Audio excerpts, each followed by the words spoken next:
Hello, hello, hello. My name is Femi Akinnagbe. Welcome to ShowUKare.com. Today I'll be reading from our fourth newsletter, Contemplations on Caring, our fourth edition article entitled Attending to You.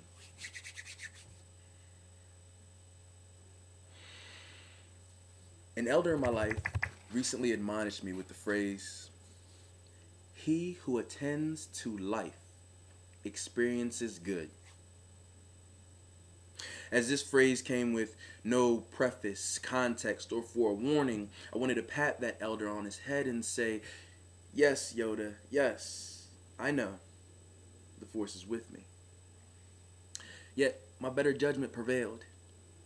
And I sat and I pondered what this elder's words meant for my life. And after giving it some time, it came to me. These words were some type of intuitive message that this wise one had received for my life and knew that it needed to be spoken into my journey at this time. With the beautiful yet hellacious pace of my life over the past couple of months, many beautiful and wonderful things have taken place. What's interesting to me though is that I haven't felt like I've been able to fully enjoy them all. At times, some things, even my most favorite things, can really just seem like a bunch of things to check off of my to-do list. I knew there was a problem when the euphoria of Ben and Jerry's Chunky Monkey was quickly chased off my tongue with an impatient, "What's next?" I was baffled. I didn't understand it. I had worked hard, planned, and been disciplined, and checked off what I needed to check off from my to-do list. I had chosen an appropriate reward, and I was an excellent adherent to the Tao of Oprah.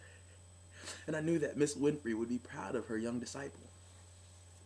So why then was my truest of joys and sweetest of pleasures tasting more like some phony baloney? I realized sometime later that although my actions had been right on the money, my experience lacked richness because my attention to those actions was poor.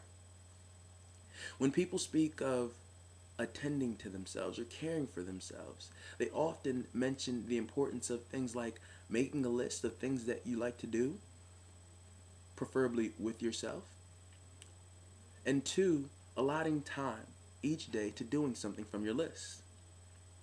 I find that what gets missed in these two very important steps is a third and fourth step, steps that include things like being present.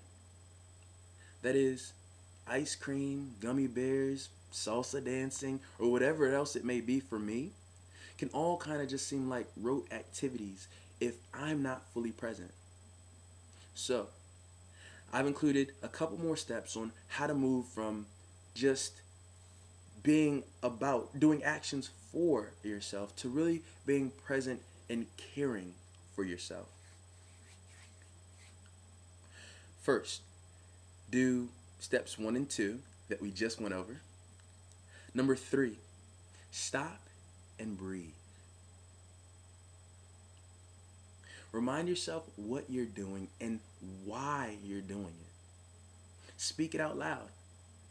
Before I jump around and listen to my Rick Ross CD, getting hype around my house, I say to myself, I'm about to act like a daggone fool listening to some rap music and jumping around yelling because this is how I feel good and this is how I take care of myself.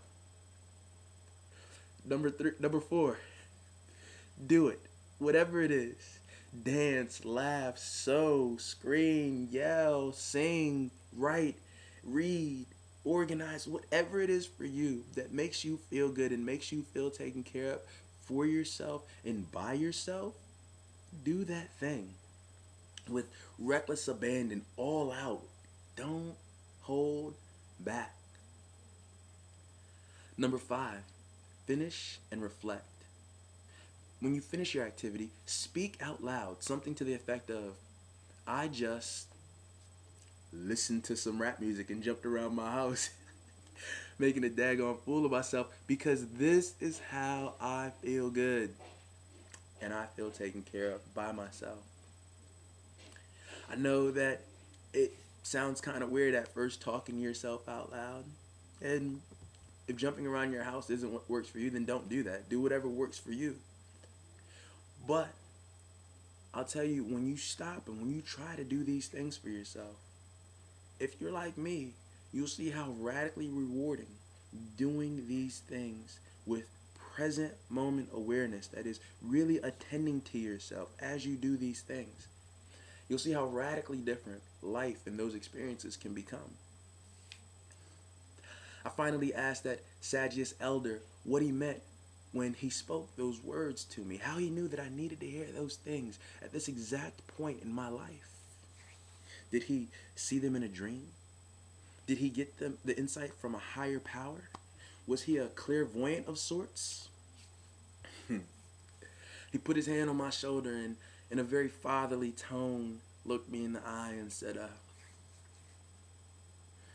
boy, I told you that because your fly is down.